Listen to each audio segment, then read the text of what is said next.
Bu son sorduğum soruyu sana da sormuşlar. Yani 31 Mart'ta Türkiye'de bir siyasi denklem, yeni bir siyasi tablo harita ortaya çıktı.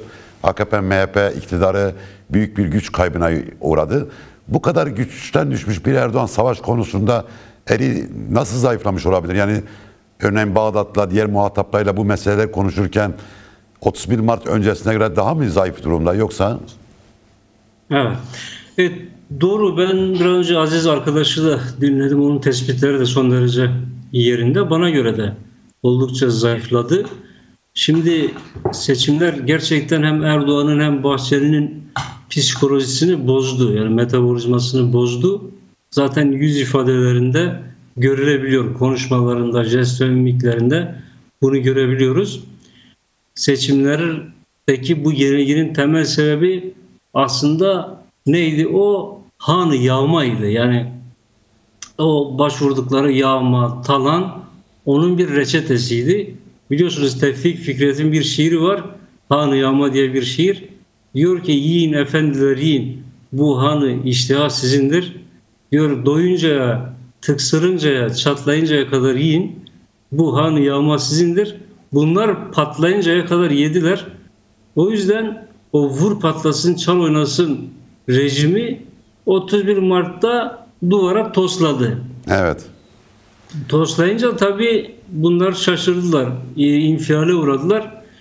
Aslında planları da alabore oldu diyebiliriz. Çünkü seçim öncesi 3 ay boyunca biliyorsunuz sık sık yani Hakan Fidan olsun veya işte İbrahim Kalın olsun gittiler Bağdat'ta temaslarda bulundular. Daha böyle kendilerine güvenle hareket ediyorlardı. Fakat 31 Mart'ta gardları düşmüş gibi. Yani enerjileri düşmüş. Bunu fark ediyoruz. Psikolojilerine yansıyor. O yüzden bence 31 Mart Erdoğan'da şimdi şöyle devenin belini kıran son saman çöpüydü diyebiliriz. Yani ondan sonra bel kırıldı. Şimdi ne yapacak? Buna rağmen savaşa yeniden sarılacak. Çünkü biliyorsunuz otoriter rejimler temelde savaştan beslenirler. Savaş fetişizmi var onlarda. Çünkü politikalarını aynı zamanda rant üzerine de temellendirirler, tesis ederler. O yüzden ne yapacaktır? Savaşı denemeye çalışacaktır. Bu savaşa girmesinin tabii birçok sebebi var. Yani girmek istemesinin öyle söyleyelim. Birinci sebeplerinden biri ne yapacak? 31 Mart'ın yaratmış olduğu o havayı değiştirmek. Yani hercümerç etmeye çalışacak. Çünkü artık biliyorsunuz tabanında şu an tabanının gündeminde ekonomik sorunlar var. Yani yoksulluk var, derinleşmiş ekonomik kriz var. Temel gündem maddesi bu. Amaç bu gündem maddesini değiştirmek. Savaşla birlikte halkı bir güvenlik sorunuyla karşı karşıya bırakmaya çalışacak. Yani burada taktiksel, tamamen psikolojik bir taktik uygulayacak. Öncelikle budur. Sonra tabii ikinci, üçüncü sebepler devam ediyor. Mesela ikinci sebep nedir? İşte Kürdistan'da aslında 2015'ten beridir yürüttüğü o savaş konseptini devam ettirmek. Biz bunu aslında bu zincirin bir halkası olarak da görebiliriz. O psikolojinin bir halkasıdır. Çünkü daha öncesinden işte Efrin'i ele geçirdi, işte Gresip'i olsun, Serikani olsun, Kürt coğrafyasının farklı dinamiklerine karşı geliştirilen bir konsept var. Bu konsepti burada da yani Güney Kürdistan'da da devam ettirmek istiyor. Siz biliyorsunuz Rusya'da bir atasözü var. Evet. Diyor ki milyonlar barış istiyor ama milyonerler savaş istiyor. Yani aslında bu savaşın yapılmak istemesinin sebeplerinden biri de Erdoğan ve etrafındaki avenesi yani sermaye grupları, mülk sahibi sınıf yani milyonerlerdir. Çünkü 2015'ten bu askeri alana yatırım yapanlar öyle değil mi? Çünkü çok güçlü bir askeri alan yatırımı söz konusu Türkiye'de. Yani ne kadar kaç milyar doların harcandığını kamuoyu bilmiyor. Gizli ödeneklerden, bütçeden, askeri alan ne kadar pay gidiyor. İşte bu yeni yapılan SİHA'lara, İHA'lara veya diğer askeri malzemelere ne kadar para harcanıyor. Bir ara Canikli söylemişti. Bir bombanın fiyatı 300 bin ile 1 milyon 200 bin dolar arası değişiyor demişti. Bakan Canikli. Evet. Evet, doğru. Fakat tabii Aslında ama bu kadar toplumsal desteğini kaybetmiş bir iktidarın yeniden bir savaş seferine çıkması çöküşünü hızlandırmaz mı? Yani burada akıl yerine ne giriyor bu devreye? kesinlikle, yani bence de derinleştirir. Çünkü ekonomisi de hazır değil. Şimdi Evet. şunu söyleyeceğim. O mesela etrafındaki biraz önce bahsettiğim milyonerlerden biri kimdi? Selçuk Bayraktar. Yani Baykar Teknoloji'nin işte sahibi diyelim. Forbes dergisinde biliyorsunuz geçenlerde bir liste açıklandı. Bu listede mesela 24. sırada 1,5 milyarlık bir şey var. Serveti var. Bu servetin %30'u Kürtlere karşı verilen savaştan gelen servet. Yani gelir. Neler İHA'lar, SİHA'ları üretiyor, kendi devletine satıyor. Yani o Rosa Luxemburg'un dediği gibi devlet kapitalistlerin örgütüdür diye, işte tam da bu noktada Türk devleti Erdoğan'ın etrafındaki sermaye gruplarının örgütüdür. Yani onlar için çalışıyor ve ne yaptı? Servetini biriktirdi. Şimdi o milyonerler evet bir savaş hesabı yapıyorlar. Ama bu savaş pratikte başarılı olur mu? Daha doğrusu teşebbüste bulunabilirler mi? Bana göre zor. En büyük etken, yani bir iki etken var. Evet. En büyük etken bence ekonomidir. Ekonomide. Peki bir şey daha sorayım çünkü sen bölgeyi de yakından izliyorsun. Şimdi bölgede bir kriz ve gerilim var. Yani bu yükseliyor mu bu gerilim? İşte İsrail Gazze Savaşı, İsrail Hamas Savaşı var. İsrail İran gerilimi ortaya çıktı. İran Büyükelçini vurdu. Ondan sonra İran İsrail'e bir saldırı yaptı. İlk kez İran topraklarından İsrail'e bu kadar büyük bir saldırı oldu. Bu gerilim sence nereye doğru gidiyor? Yani bir parçada biraz bölgeye konuşalım da hani bu Türkiye burada nerede duruyor sence? Evet. Şimdi gerilim tabii evet gördüğümüz kadarıyla büyüyor, fakat yani bu gerilimin sonucunda bana göre bölgesel bir savaş olmayacak gibi. Yani çünkü kamuoyu sanki onu bekliyor. İsrail bir cevap verecek. Devamında İran bir misilleme daha yapacak. Sonra işte eğer nükleer silahlar kullanılırsa bölgesel bir savaşa dönüşecek. Bölgesel bir savaşta bir anda küresel bir savaşa dönüşecek beklentisi veya tahmini var. Fakat bana göre biraz zayıf. Yani bölgesel bir savaşa dönmez çünkü uluslararası güçler özellikle ABD bu noktada biraz temkinli yaklaşıyor. İzin vermemeye çalışıyor. Çünkü bir taraftan Ukrayna ile Rusya arasındaki bir savaş var. O savaş aslında şu an çok gündeme gelmiyor ama Evet. 2-3 gündür mesela birbirlerine karşı ciddi oranda zarar veriyorlar. Yani Batı Ukrayna medyasında mesela- gündemde. Batı medyasında birinci sırada Ukrayna Savaşı. Yani sonra Evet. Filistin, İsrail geliyor. Bir parça İran-İsrail meselesi gündeme girdi ama mesela Batı medyasında, Avrupa medyasını söylüyorum. Örneğin Almanya'da 2025-2026'da savaştan bahsediliyor. Yani Avrupa Savaşı'ndan bahsediliyor. Hatta Evet. işte Avrupa'nın bu savaşa hazır olmasından bahsediliyor. Bir garip bir durum var yani. Yani sonuç olarak şöyle bir şey. Hani bu Çekhov'un şeyinde mi söylemişti? Eğer bir sahnede tüfek asılsa sonuçta patlayacak diye. Hani ben de az ihtimal görüyorum ama yani bu gerilimin sonucu yani böyle bu gerilim yapmacık bir gerilim midir yani danışıklı bir gerilim midir yoksa başka ciddi nedenleri mi var bu gerilimin? Eğer bu ciddi nedenler çözülmezse o zaman savaşa dönüşme tehlikesi neden olmasın? Yani bana göre yapmacık değil. Evet. Bana göre burada danışıklı dövüş de yok. Bir tiyatro yok, onu söyleyeyim. Şöyle yok çünkü İran'da bir Hamaney var. İsrail'de Netanyahu var. Aslında iki rejim belli noktalarda birbirine benziyor. Yani otoriter rejimler ve bu iki rejim kendi ülkesinin içerisinde meşruiyetlerini belli oranda yitirmiş rejimler. Dolayısıyla bu rejimlerin mutlaka sınır ötesinde her zaman gerginliklere, kutuplaşmalara, çatışmalara ve savaşlara ihtiyaçları var. İç kamuoyunda popülaritesini arttırmak için, iç kamuoyundaki o hafızayı, belleği değiştirmek için, yani bir bellek mühendisliği Peki de bu var. ikisinin yanına Erdoğan'da koyuyor musun yani bu ikisinin yanına? Yani Kesin onu da koyabiliriz tabii. Yani bütün zaten otoriter diktatörlerin hepsinin başvurduğu yöntem. Mesela Putin yaptı. Yani Putin Ukrayna Savaşı'nı başlattığında en son %77 oy almıştı. Ukrayna Savaşı'yla birlikte 2 yıl geçti. Oyu %87'ye çıktı. Mesela ben en son takip ettiğimde yani baktım acaba bir muhalefet var mı? Muhalefetsiz neredeyse seçime gitti. Yani bir iki tane aday var ama tamamen Putin'in kontrolünde yapay iki aday belirlenmişti. Mesela Rusya Komünist Partisi'nin başında Nikolay Haritonov vardı. Kaybetmesine rağmen yani %4, %5 oy aldı. Kaybettikten sonra çıkmış diyor ki işte bütün Rusya, yani övüyor aslında. Bütün dünyaya diyor burada bir mesaj veriyoruz. Putin bir şekilde ne yaptı? Savaşla birlikte ülke içerisinde patriotizmi yüksek tuttu. Yani günümüzdeki bütün otoriter rejimlerin başvurduğu son derece klasik bir taktik. Netanyahu özellikle çok ihtiyaç duyuyor buna, onu söyleyeyim. Yani hem Gazze ile savaş hem İran'la savaş, Netanyahu bunun üzerinden ömrünü uzatmak istiyor. Çünkü siz de biliyorsunuz orada şu an bir mahkeme süreci vardı en son Netanyahu hakkında. 10 yıl verilecekti kendisine. Çünkü yolsuzluk yapmış, rüşvet almış. Ondan sonra bir sürü usulsüzlükler var.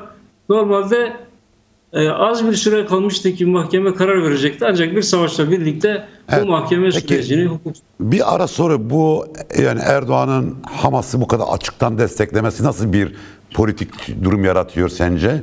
Yani hem bölge açısından hem küresel güçler açısından Türkiye'yi nerede konumlandırıyor? İşte evet. Yani Hamas desteği de yine bana göre çok sembolik geliyor. Çünkü yani burada Hamas orada güçlü tutmak, işte Hamas'a direnç vermek, direncini orada arttırma amacı yok da sanki Erdoğan burada iç politikaya oynuyor. Yani iç politikaya yine bir şekilde araçsallaştırdı diyebiliriz. Yani siz Kuvayi Milliyesiniz dedi, işte biraz övgüler yağdırdı.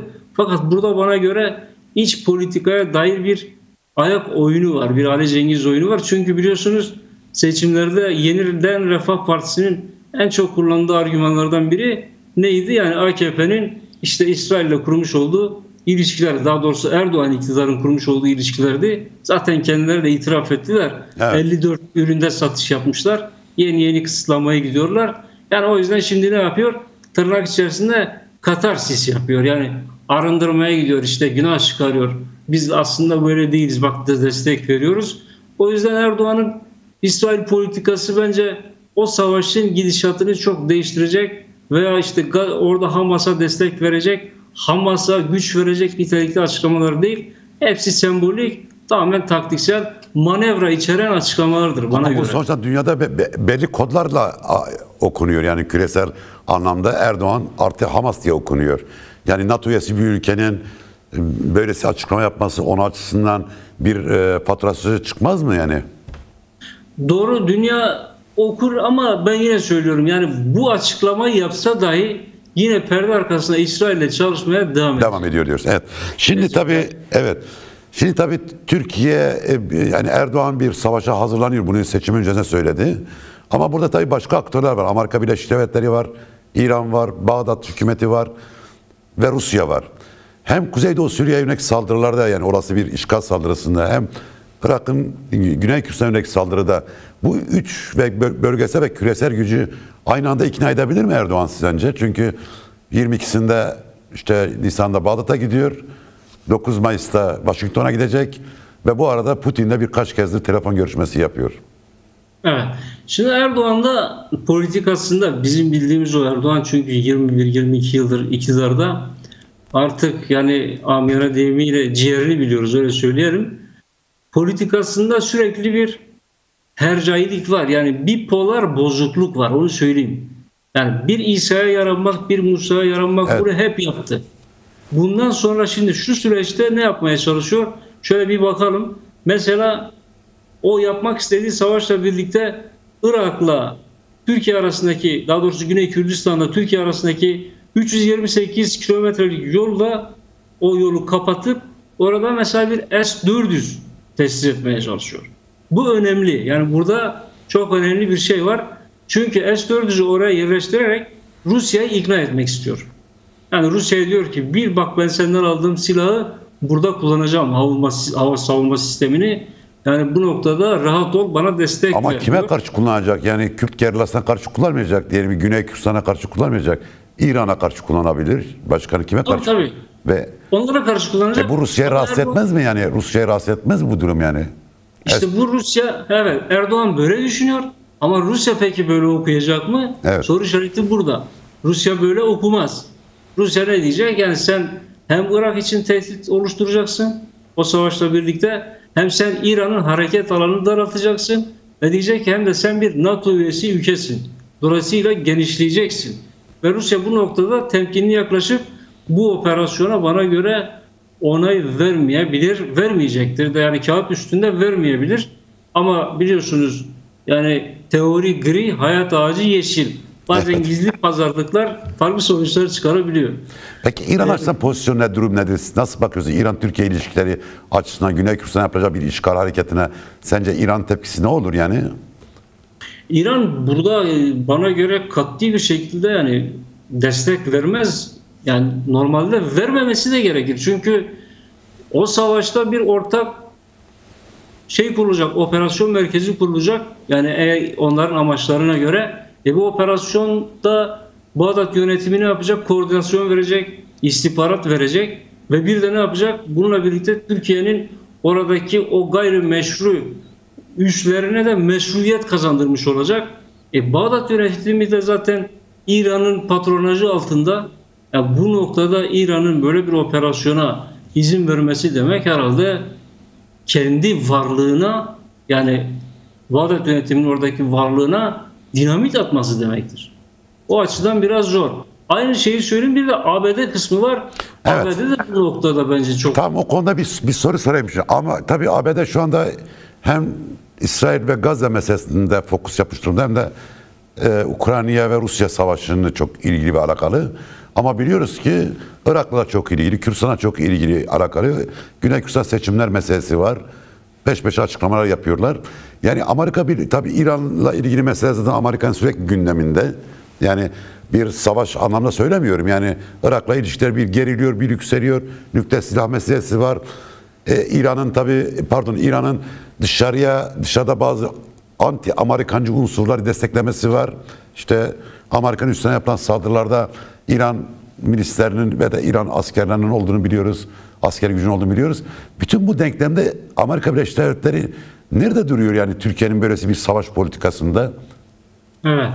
Şimdi Amerika için aslında oldukça zor bir karar olacak. Onu söyleyeyim. Yani Beyaz Saray'a gittiğinde ABD tabii ki önceden hazırlığını yapmış olacak.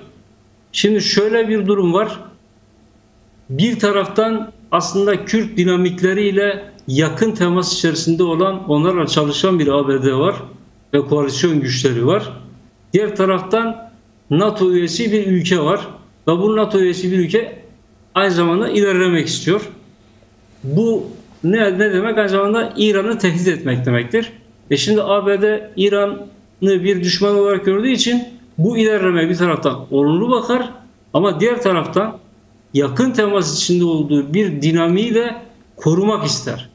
Yani bu savaş çünkü onun varlığına da bir tehdittir. Hem de büyük bir tehdittir. Çünkü Türkiye bu operasyonla birlikte eğer giderse geri gelmez. Oraya artık yerleşir. Ve ne yapar? Oradaki istikrarı destabilize eder. ABD'nin mevcut politikasını bozar. O yüzden bir şey daha var, onu da söyleyeyim. Mesela o S-400'leri oraya yerleştireceğiz diyor. Mesela bu da ABD'yi çok zedeler, onu da söyleyeyim. Çünkü kesinlikle ABD'nin kırmızı çizgisidir. Sırf bu yüzden dahi bu operasyona sıcaktan bakmayabilir. Ama bunlar hep bizim tahminlerimiz, yani kağıt üstündeki tahminlerimiz. Arka perdede nasıl pazarlıklar döner onu bilemiyoruz. Çünkü daha öncesinden diyelim Gresippi'de veya Serikani'de, işte Efrin'de de yine bazı tahminlerde bulunduk. Fakat uluslararası güçler kirli pazarlıklarla buraya onay verdiler. Bu açıdan yani B planı da yapıp hazırlıklı olmak gerek bazen. Evet. Tabii şu anda Trump yönetimiyle Biden yönetimini ciddiyet anlamda söylüyorum. Biraz ayırmak gerekiyor. Çünkü Trump biraz daha farklı bir yönetimdi. Çünkü Trump iktidara geldikten sonra bir sürü yanındaki adam istifa etti peş peşe. Biden tabii aynı zamanda Barack Obama'nın yardımcısıydı, başkan yardımcısıydı ve Kürt meselesini, Orta Doğu meselesini çok yakinen bilen bir adam ve etrafında da o dönemin politik, bürokratik kesimi tekrar var. Buradan baktığımız zaman hani Kürt meselesini bilmiyor anlamda bir durum söz konusu değil. Eğer bir şey olacaksa bu devletler arası çıkarlar meselesi gündeme gelecek. Peki son bir soru.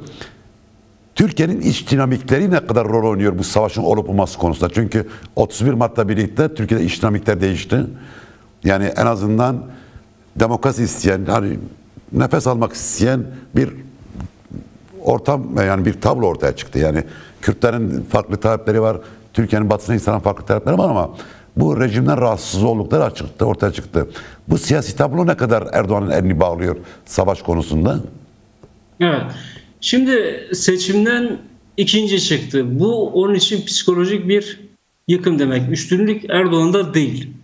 Mesela Van direnişine o kadar aslında Erdoğan'ın reaksiyon gösterememesinin sebeplerinden biri, evet yani ciddi bir direnişti. Halkın orada ciddi bir kararlılığı vardı. Ama Erdoğan'ın aynı zamanda bu seçimde o psikolojik üstünlüğü ele geçirememesi de etkili oldu. Onu da söyleyeyim yani. Bunu da bilmek lazım. Şimdi biz bundan sonra neyi göreceğiz?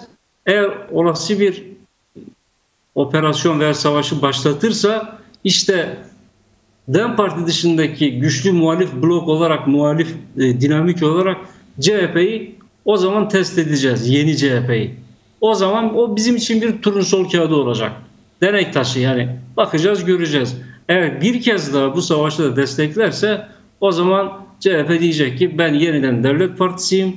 Ben yeniden Alaturka faşizmin temsilcilerinden biriyim. Onun eşik bekçiliğini yapıyorum. Benim politikam budur diyecek. Ama karşı çıkarsa o zaman biz başka şeyler konuşacağız. Diyeceğiz ki o zaman Türkiye'deki muhalefette bazı kırılmalar yaşanıyor. Muhalefet gelecek için ümit veriyor diyebiliriz. Peki bu kırılmalar gözleniyor mu, yoksa bir umut var mı bu konuda, veya bu konuda ortaya çıkan bazı nüveler var mı sence? Yani Van ve benzeri örneklerden. Yani mesela Van direnişinde olduğu gibi, Van direnişinde çünkü epey bir ses çıkarıldı. Hem özellikle CHP kanadında, sadece CHP değil diğer farklı partilerde de oldu. Evet. Orada çok duyarsız kalmadılar, açıklamaları yaptılar. O önemliydi, o reaksiyon. O zaten geri adım attırdı. Sadece o değil tabii. Katkıda bulundu, öyle söyleyelim. Ama şimdi savaş daha farklı. Çünkü Erdoğan bu savaşla birlikte bir tuzak kuracak. Yani milliyetçilik tuzağı, patriotizm tuzağı. Kim vatanını seviyor, kim sevmiyor tuzağını kuracak. İşte o dönemde CHP bakalım ne yapacak? Vatanseverlik mi yapacak? Yoksa halkını mı sevecek? Yani tüm halkları mı sevecek? Onu göreceğiz.